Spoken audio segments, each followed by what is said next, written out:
20 তারিখে গাউন্ড আমার 18 নাম্বার বেশি আছে, হবে না। আমার 22 নাম্বার বেশি আছে, হবে না। আমার 23 নাম্বার বেশি আছে, হবে না। আমি বর্ডার ডিস্ট্রিক্টের ডাব্লিউএস ক্যান্ডিডেট, আমার 9 নাম্বার বেশি আছে, হবে না। এই চিন্তা ভাবনা নিয়ে প্রত্যেকেই কিন্তু গাউন্ডে যেয়ে বসে থাকছো। ভাই তোমাদের উদ্দেশ্যে বলি, 20 তারিখ থেকে তোমাদের গাউন্ড শুরু হচ্ছে। কোথায় গাউন্ড হবে, কি কি ডকুমেন্ট নিয়ে যেতে হবে, তোমরা অনেকে ভাবছো যে হয়তো দাদা আমার আর 11 দিন বা 10 দিন বা 9 দিন আছে বা 15 দিন আছে, কারো 1 মাস আছে, কারো 1.5 মাস আছে, দাদা আর আমি পারবো না, এরকম ডিমোটিভেট নিয়ে প্রত্যেকেই কিন্তু এখন ডিপ্রেশনের মধ্যে আছো। তোমাদের জন্য বলছি ভিডিওটি একদম স্কিপ করবে না। দেখো এসএসসি জিডিতে তোমাদের ফাইনালি কি কি ডকুমেন্ট নিয়ে যেতে হবে।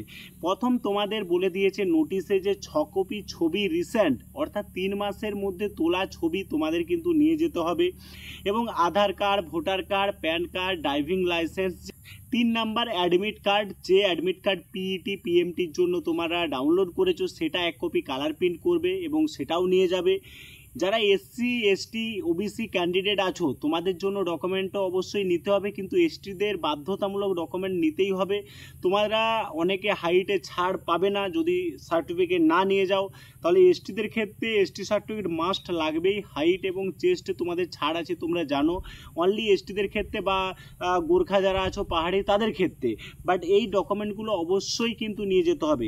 এরপর বলবো যে তোমাদের রানিং কোটা থেকে শুরু হবে, অর্থাৎ রিপোর্টিং টাইম, প্রত্যেকের রিপোর্টিং টাইম কিন্তু ভোর 4টাতে দিয়েছে, অর্থাৎ তোমরা পারলে তার আগের দিনে সবাই চলে যাবে, কেউ রিস্ক নেবে না, যেদিন গাউন্ড সেদিন যাওয়ার চেষ্টা করবে না। আমাকে সৌম্য সরকার দার্জিলিংয়ের এক ভাই কমেন্ট করেছে, দাদা আমি গাউন্ডে যাব না, আমার এবছর ইডাব্লিউএস বর্ডার ডিস্ট্রিক্ট আমার 9 নাম্বার বেশি আছে, দাদা হবে না।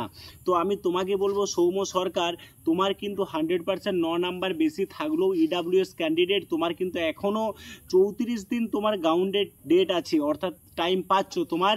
তুমি আমাকে বলেছো দাদা আমার 34 থেকে 1 মাসের মধ্যে এখনও গাউন্ড ডেট বাকি আছে, বাট তুমি কিন্তু 100% ভাই দৌড়াতে শুরু করে দাও। আমি তোমাকে গ্যারান্টি দিচ্ছি তুমি ফাইনালি তুমি কিন্তু চাকরি পেয়ে যাবে। তোমার 9 নাম্বার বেশি আছে, বর্ডার ডিস্ট্রিক্টের 2.5 গুণ ছেলেকে মাত্র রেখেছে, বর্ডার ডিস্ট্রিক্টের ইডাব্লিউএস এর 2.5 গুণ ক্যান্ডিডেটকে মাত্র রেখেছে, তোমার 9 নাম্বার বেশি আছে, মানে তোমার 100% ফাইনালি মেরিট লিস্টে তুমি একদম কোয়ালিফাই হয়ে যাবে, আমি তোমাকে গ্যারান্টি দিলাম।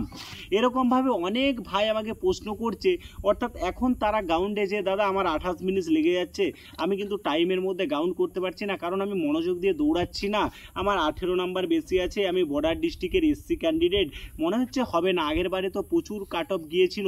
এই রকম ডিপ্রেশনের মধ্যে প্রত্যেকেই আছো। তোমাদের উদ্দেশ্যে বলবো, দেখো তোমাদের 20 তারিখ থেকে গাউন্ড, অর্থাৎ তোমাদের আর 9টা দিন হাতে আছে, অর্থাৎ তোমরা অনেকে ভাববে যে হয়তো আর মনের জোর বাড়িয়ে কি লাভ, কিন্তু না, তোমরা গাউন্ড করে এসো, এরপর মেডিকেল ফিট হও, চেষ্টা করলে এখনো 30 দিনে তুমি কিন্তু গাউন্ড তুলে নিতে পারবে। তো প্রত্যেকেই কিন্তু রানিং এর মধ্যে সংস্পর্শে আছো, অর্থাৎ কেউ কম দৌড়াতে, কেউ বেশি দৌড়াতে।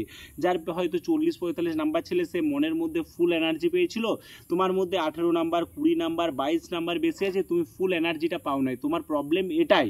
বাট আমি তোমাকে এনার্জি দিয়ে বলছি, আমি তোমাকে মোটিভেট করছি, আমি তোমাকে গ্যারান্টি দিচ্ছি এবছর আমার ফাইনাল কাট অফ যদি না মেলে, তোমরা তখন বলবে যে তারক স্যার আমাদের যে মোটিভেট করে গাউন্ডে পাঠিয়েছিল, তোমরা গাউন্ড করে এসো, গাউন্ড করার পর আমাকে ফোন করো, ফাইনাল মেরিট লিস্ট বেরোনোর সময় তোমরা ফোন করো যে দাদা আপনি বৃথা আমাদের মোটিভেট করেছেন, আপনার কাট অফ কোনো মেলেনি। আমি এবছর বিভিন্ন রকমভাবে সার্ভে করে দেখেছি, তোমাদের কিন্তু এবছর নাম্বারটা বেশি যাওয়ার কোনো চান্স নেই। তোমরা যারা 20 নাম্বার, 18 নাম্বার, 19 নাম্বার, 22 নাম্বার বা 9 নাম্বার বর্ডার ডিস্ট্রিক্ট যারা ইডাব্লিউএস, তোমাদের জন্য বলছি 9 নাম্বার বেশিতেও তুমি ফাইনালি সিলেকশন হবে, আমি তোমাকে গ্যারান্টি দিলাম। তুমি সৌম্য ভাইকে আমি গ্যারান্টি দিলাম, তুমি মনোযোগ দিয়ে দুবেলা দৌড়াও, সকালে রানিং করো, পারলে বিকেলে বা দুপুরে একটা রানিং করো, দেখো দুপুরে দমটা বাড়ে, রানিং রোডে দৌড়াও, তোমাদের যদি ফাঁকা কোনো রোড থাকে, মেন হাইওয়ের ওপর কেউ দৌড়াবে না, কারণ হাইওয়ের উপর দৌড়ালে গাড়ি ঘোড়া বিভিন্ন রকম ব্যাপার আছে। তো তোমরা ফাঁকা রোডের মধ্যে গ্রামের ভেতরে চলে যাও, রানিং দৌড়াও, রোদের মধ্যে দম বাড়াও, দেখো তোমাদের কিন্তু হয়ে যাবে। তো তোমার কার কত নাম্বার আছে আমাকে কমেন্ট করো, আমি ইন্ডিভিজুয়াল তোমাদের পার্সোনাল অ্যান্সার দিয়ে দেবো তুমি ফাইনালি সেফ জোন আছো কি সেফ জোন নেই। আমি তোমাদের যে নাম্বার বলেছি আগের ভিডিওতে, আমি তোমাদের সামনে অনেক কাট অফের ভিডিও দিয়েছি, বাট সেখানে আমি প্রত্যেককেই অ্যান্সার দিয়েছি। আজও আমি অ্যান্সার দেবো, তোমরা আমাকে কমেন্ট করতে থাকো বেশি বেশি করে। এবং প্রত্যেকের জন্য বেস্ট অফ লাক, তোমরা ভালোভাবে গাউন করো, মেডিকেল করো, চাকরিটা পাও, এটা আমি চাই। তোমরা প্রত্যেকেই গরিব ফ্যামিলির ছেলে, কারণ ফোর্সে যারা চাকরি করে খুব হাইফাই ছেলেরা কিন্তু যায় না, বাট প্রত্যেকেই কিন্তু একটা চাকরি দরকার, বাবা মায়ের মুখে হাসিটা দরকার, বা আমার ফ্যামিলিকে আমি কিসে হেল্পে রাখতে পারি, বাট আমার ফ্যামিলি যাতে স্বচ্ছন্দে থাকতে পারে, আমার ছেলে মেয়ে বউ বা প্রত্যেকেরই অনেক রকম ব্যাপার আছে। তো তোমরা সেই মনোভাব নিয়ে তাদের কথা চিন্তা ভাবনা করে নাম্বার কত বেশি আছে সেটার উপর না তাকিয়ে তুমি দৌড়াতে যাও। তোমার যদি 9 নাম্বার, 10 নাম্বার, 12 নাম্বারও বেশি থাকে, তুমি ভাবো যে আমার 12 নাম্বার বেশি মানে আমার চাকরিটা আমার হবে, তারক স্যার বলেছে মানে ফাইনাল 100%। এখন তোমার কাছে কত কম নাম্বার আছে এটা ব্যাপার নয়, তুমি গ্রাউন্ড করো, তোমার ফ্যামিলির দিকে তাকিয়ে তুমি মেডিকেল ফিট হও, তোমার নিজের ফ্যামিলির উপর তাকিয়ে দেখো তুমি 100% সিলেকশন হয়ে যাবে। তো প্রত্যেককে আবার বলছি, প্রত্যেকের জন্য আমার বেস্ট অফ লাক, প্রত্যেকেই ভালোভাবে গাউন করো।